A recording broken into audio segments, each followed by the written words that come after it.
Hello, aspirants. Welcome to Competitive Scholar. Today, we'll break down the key rules to master comprehension passages with simple tips and examples. Now, we'll see some rules that how can we do a good comprehension and can grip our comprehension and solve question according to the requirement. Now, in slide number 1, we will see that what is comprehension. A comprehension exercise consists of a passage upon which questions are set to test the student's ability to understand the content of the given text and to infer information and meaning from it. Comprehension basically क्या है कि group of sentences है, काफ़ी ज़्यादा sentences होते हैं, paragraphs होते हैं जिसमें कि कोई भी एक मेन आइडिया जो है वो डिस्कस किया जाता है. बाद में उस पैराग्राफ में से ही कुछ क्वेश्चन जो हैं वो निकाले जाते हैं और फिर वो जो हैं कैंडिडेट से पूछे जाते हैं ताकि कैंडिडेट्स को जज किया जा सके कि उनकी रीडिंग कैपेबिलिटी कितनी है, उन्होंने चीज़ों को अंडरस्टैंड कितना किया है और वो किस तरह से जो है वो सेंटेंस स्ट्रक्चर बना सकते हैं. यहाँ पे सम रूल्स मेंशन हैं फर्स्ट स्लाइड पे. कम्प्रीहेंशन के डेफिनेशन के नीचे कुछ हिंट्स हैं, कुछ रूल्स हैं कि किस तरह से हम ग्रिप हमारी बना सकते हैं कॉम्प्रीहेंशन को एक अच्छे तरीके से अटैम्प्ट करने के लिए. First one, read the passage fairly quickly to get the general idea. सबसे पहले क्या ज़रूरत है कि हम अच्छी तरह से रीड आउट करें पूरे कम्प्रीहेंशन को, पूरे पैराग्राफ को, ताकि हमें उसका जनरल आइडिया मिल सके. तो सजेस्ट कॉमनली यही किया जाता है कि 2 दफ़ा एटलीस्ट 2 दफ़ा आप उस चीज़ को रीड करें. लेकिन पहली दफ़ा आप उसको रीड करें सिर्फ जनरली बिल्कुल फ्रेश माइंड के साथ. यानी अगर आपका किसी चीज़ पे कंसेप्ट्स हैं भी ना पहले से ही, तो आपने उसको इंटरप्रेट नहीं करना उस पैसेज के साथ. यानी अपने कंसेप्ट्स को आपने पीछे रख देना. आपने सिर्फ उसको वो पढ़ना है जो एग्जामिनर आपसे कह रहा है या एग्जामिनर ने राइट किया आपसे पूछ रहा है, सिर्फ आपने उसको पढ़ना है. ठीक है. पढ़ने के बाद फिर आप एक दफ़ा नीचे जो क्वेश्चन उसने पूछे हुए हैं वो उसको एक दफ़ा रीड आउट करें ताकि आपको आइडिया हो कि अब एग्जामिनर मुझसे पूछ क्यों रहा है, क्या पूछ रहा है, ताकि आपको आइडिया हो जाए कि अब दोबारा जब मैंने रीडिंग करनी है तो मैंने इस पैसेज में से कौन कौन से क्वेश्चन जो है वो निकालना है या किन का आंसर ढूंढना है. वरना अगर आप दोबारा भी पढ़ेंगे और अगर आप उसमें क्वेश्चंस नहीं पढ़ेंगे तो फिर आपको दोबारा से जब आप क्वेश्चन पढ़ेंगे 2 दफ़ा पढ़ने के बाद तो दोबारा से फिर आपको सर्च आउट करना पड़ेगा. टाइम जो है वो लिमिटेड होता है इसमें क्योंकि पेपर के अंदर तो बहुत बड़े बड़े पैराग्राफ्स होते हैं. ठीक है. पूरा पूरा पेज भी समटाइम जो है वो पैसेज का दिया होता है तो उसमें से हमने क्वेश्चन ढूंढने होते हैं. तो फिर अगर हम सारा टाइम यहीं पे ही कंज्यूम कर लेंगे तो फिर पीछे जो है वो कम टाइम रह जाता है. आपने टाइम को भी जो है विजिलेंटली जो है वो उसको देखना है और फिर साथ साथ ये भी करना है. Second rule is read again a little slowly as to know the details. तो सेकेंड टाइम फिर आपने उसको देखना है अच्छे तरीके से कि आप जो क्वेश्चन के आंसर हैं उनको थोरली बीच में से आइडेंटिफाई कर सकें. For example like state by reading the passage attentively, don't rush. आपने जो स्टार्ट करनी है ना रीडिंग अटेंटिवली करनी है, बिल्कुल भूल जाना है कि मेरे इर्द गिर्द क्या हो रहा है क्या नहीं हो रहा.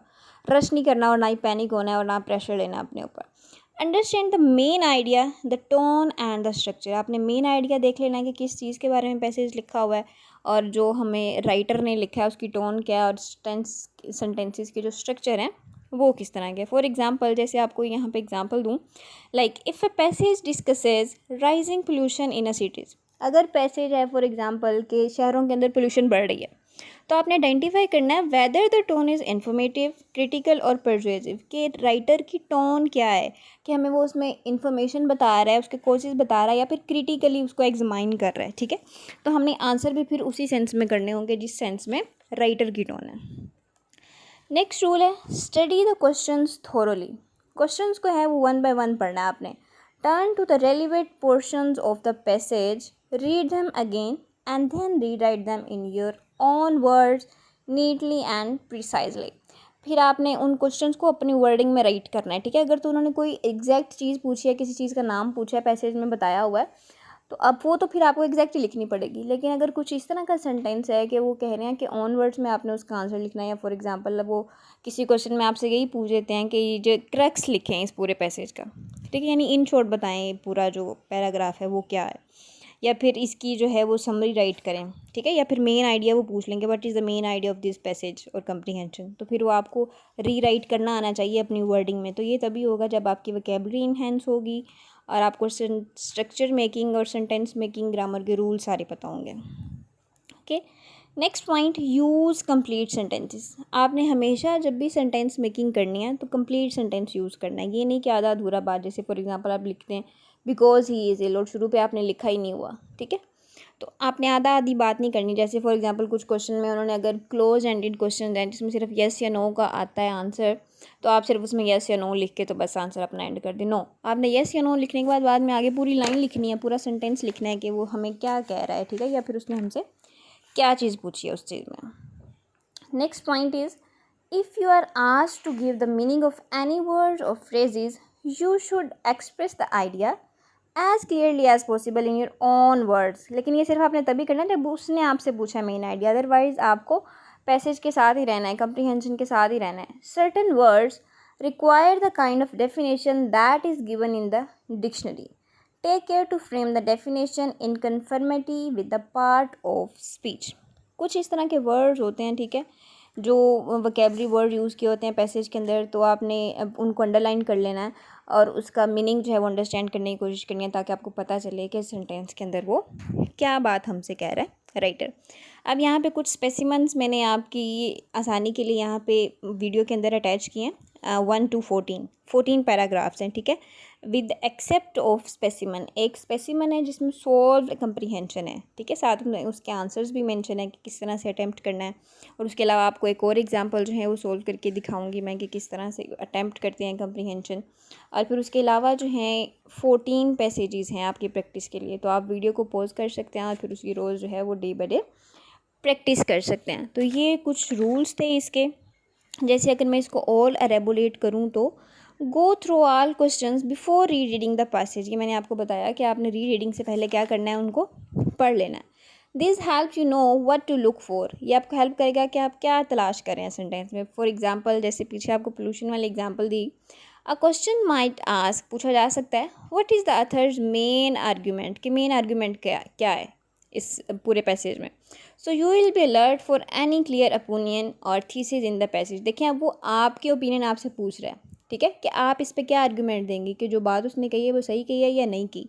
तो आपने प्रेशर में आके ये नहीं कहना कि जी राइटर है तो उसने सही बात की होगी। वो यही चेक करना चाहते हैं कि आप में कितनी कैपेबिलिटी है आर्गूमेंट की, और आर्गूमेंट फिर आपने सॉलिड रीज़न के साथ देना है, ठीक है, ये सिर्फ यस या नो कह के नहीं आ जाना सिर्फ। And don't rely on your own knowledge or assumption. Strictly remain to the information given in the passage. For example, even if you know pollution, तो नेक्स्ट पॉइंट है कि आपने क्या करना है, अपनी नॉलेज पे रिलाई नहीं करना सिर्फ, या अपनी अजम्पशंस नहीं बना लेनी। आपने सिर्फ उसी बात पे रहना है जो एग्जामिनर आपसे पूछ रहा है। फॉर एग्जांपल, अगर पोल्यूशन के बारे में पैराग्राफ है and you know pollution causes, और आपको पता भी है पोल्यूशन के क्या क्या काजेज़ हैं, क्या क्या चीज़ें जो है वो इफ़ेक्ट करती है पोल्यूशन, लाइक एजदमा, ठीक है, एजदमा भी कॉज होता है ना पोल्यूशन से।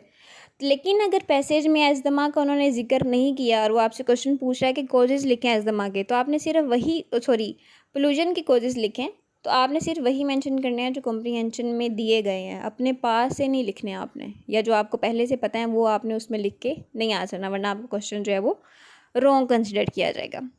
ओके, नेक्स्ट देखते हैं जी, स्पेसिमन। स्पेसिमन दिया गया है। सबसे पहले क्या रूल आपको बताया कि आपने एक दफ़ा रीड करना है उसे, रीड करने के बाद क्वेश्चंस को देखना है, और क्वेश्चंस को देखने के बाद फिर रीड करना है, और उसके बाद जो है अपने क्वेश्चन जो है अपने अटैम्प्ट करने हैं। और कोशिश करनी है कि क्वेश्चंस की जो लेंथ है वो भी अप्रोप्रिएट हो, यानी कोई क्वेश्चन में अगर उसने एग्जैक्ट आंसर पूछा तो आपने फिर एग्जैक्ट आंसर ही लिखना। ये नहीं कि अगर आपको लग रहा है कि उसका आंसर पैराग्राफ में बहुत कंपाउंड सेंटेंस में पूछा गया, लंबा सारा आंसर है उसका, या पैसेज में उसकी 3-4 लाइनें हैं, तब वो 3-4 लाइनें ही उठा के लिखते। नो डाउट कि आपने रहना तो वही से कंटेंट के साथ ही रहना है, वो जो कंटेंट उन्होंने दिया हुआ उसी के साथ ही रहना है, लेकिन थोड़ा सा आपने उसको अपनी वर्डिंग में लिखना है, अपनी एजम्पशन से ऐड नहीं करनी, लेकिन लिखना आपने उसको अपनी वर्डिंग में। सो नेक्स्ट देखें जी, फर्स्ट वाला ये तो सॉल्व किया हुआ है ना, ये आप देख लीजिएगा। नेक्स्ट जी, फर्स्ट है read each paragraph carefully and answer the question given below. ये वाला जो है मैं आपके साथ सॉल्व करती हूँ, और फिर बाकी जितने भी स्पेसिमन्स दिए गए हैं, एग्जांपल्स दी गई हैं, ये अनसॉल्व्ड हैं, ये नहीं कि पैसेज दिया गया है 7 क्वेश्चंस हैं, तो आपने इनको जो है 1 बाय 1 वो करके देखना। Okay, first one we have, Liaquat Ali Khan was the first prime minister of Pakistan from 1947 to 1951. Born to the son of landowner, he was educated at Aligarh, Allahabad, and Exeter College, Oxford. A barrister by profession, like his leader Quaid-e-Azam Muhammad Ali Jinnah, he entered politics in 1923, being elected first to the provincial legislature of the United Provinces and then to the Central Legislative Assembly. He joined the Muslim League and soon became closely associated with Jinnah.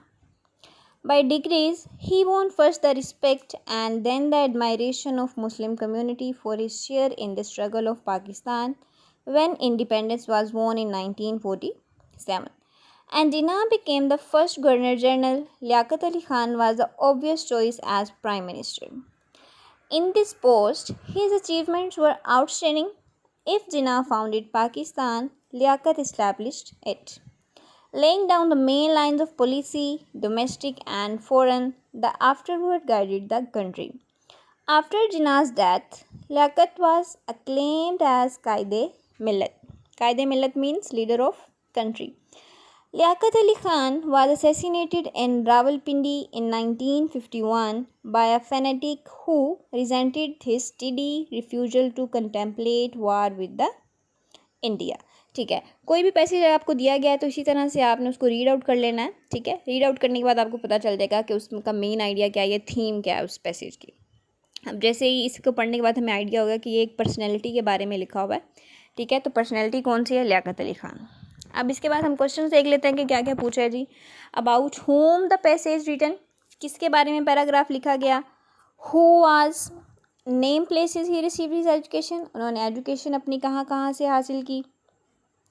उसके बाद question है कि name who was his leader, उनका leader कौन था.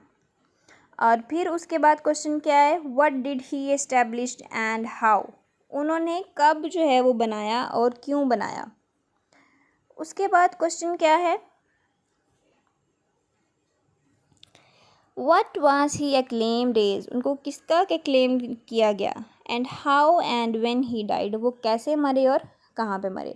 तो अब जो है हमें ट्रांसलेशन का भी इसका थोड़ा थोड़ा सा आइडिया. उन्होंने बताया कि लियाकत अली ख़ान जो है वो पहले प्राइम मिनिस्टर हैं और उन्होंने यहाँ यहाँ से तालीम हासिल की और फिर उस बाद उन्होंने क्या किया, उन्होंने अपना लीडर किसको बनाया, कायद-ए-आज़म मोहम्मद अली जिन्ना को. और बाद में उसके बाद फिर वो भी मुस्लिम लीग में शामिल हो गए.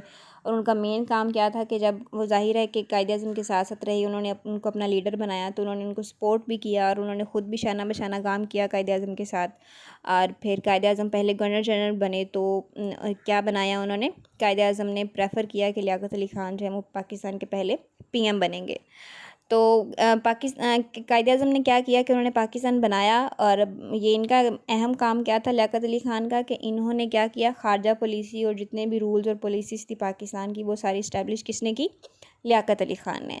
और फिर उन्होंने बताया कि इसी वजह से उन्हें कायद-ए-मिल्लत कहा जाता है, लीडर ऑफ़ द कंट्री, क्योंकि जितने भी रूल्स पॉलिसीज़ और सब कुछ था पाकिस्तान चलाने के लिए, कौन कौन से रूल्स होने चाहिए, ठीक है, वो सारे किसने बनाए, लियाकत अली ख़ान ने. इसी वजह से उनका ये था, क्या था ये उनका टाइटल था, लीडर ऑफ़ द कंट्री कायद-ए-मिल्लत. और फिर जो 1951 में उनका कत्ल कर दिया रावलपिंडी में, किसने किया, एक हिंदू ने या फिर इश्तिआल अंगेज़ आदमी ने उनका कत्ल कर दिया. किस वजह से कत्ल किया, इस वजह से कत्ल किया कि जो थे लोग वो चाहते थे कि इंडिया के साथ जंग हो, दोबारा से जंग हो, क्योंकि उन्होंने हमें प्रॉपर हिस्सा नहीं ना दिया था जितना पाकिस्तान के हिस्से में आया था. लेकिन जो लियाकत अली ख़ान तब पीएम थे, चूँकि तो ज़ाहिर है पीएम ने डिसाइड करना होता है जंग होगी या नहीं होगी. तो जो थे लियाकत अली ख़ान वो इनकार करते रहे कि नहीं होगी जंग. तो इस वजह से फिर किसी ने गुस्से में आके उनको कत्ल कर दिया रावलपिंडी में 1951 में. ठीक है, तो कोशिश किया करें जब आप पैसेज कर रहे हैं तो दरम्यान अपने जो माइंड में है वो स्केच बना लिया करें ताकि आपको आइडिया हो या फिर आसानी हो क्वेश्चन के आंसर करते हुए. फर्स्ट क्वेश्चन देख लें, about whom is the passage written, who was he, उन्होंने कहा किसके बारे में पैराग्राफ लिखा गया, कौन था वो. सो आंसर इसका the passage is written about Liaquat Ali Khan. Next question, name places he received his education from, जगह का नाम बताएं जहाँ से उन्होंने एजुकेशन हासिल की. So he received his education from Aligarh, Exeter, Oxford. Third one, who was his leader, उनके लीडर कौन थे, his leader was Mohammad Ali Jinnah. Fourth one, what did he establish and how, he established Pakistan's domestic and foreign policy. He was regarded as Qaid-e-Millat, leader of nation. Next question है fifth one, what was he acclaimed as, कि उनको क्या बनाया गया. So he acclaimed और he was the first prime minister of Pakistan. Last one is how and when he died. अब उन्होंने दोनों चीज़ें पूछी हैं, कैसे और कब मरे. ठीक है, कहाँ पे. He was assassinated in Rawalpindi in 1951 by a fanatic who resented his steady refusal to contemplate war with India. ठीक है, तो ये एक एग्जांपल आपके साथ सोल्व करके दिखा दी कि किस तरह से जो है वो सोल्व करते हैं. ये आगे डिफरेंट कुछ और एग्जांपल्स हैं, आपने वीडियो को पॉज करके प्रैक्टिस करनी है इसकी, और आंसर जो है अटेम्प्ट करने के बाद, सॉल्व करने के बाद आप चेक भी करवा सकते हैं कमेंट सेक्शन में. ठीक है, ये सारे देख लीजिएगा 1 by 1, 6, 1, 7, 8, नंबर 9, 10, 11, 12, 13 एंड 14. ठीक है, तो आज की हमारी वीडियो जो है यहाँ पे एंड होती है. So you have to practise daily. The more you read the sharpen your comprehension become. जितनी ज़्यादा आपकी रीडिंग इंक्रीज़ होती जाएगी उतना ज़्यादा आपका कॉम्प्रीहेंशन भी अच्छा होता जाएगा. So subscribe to the competitive scholar for more exam tips and tricks. And now we meet in next video. अल्लाह हाफिज़.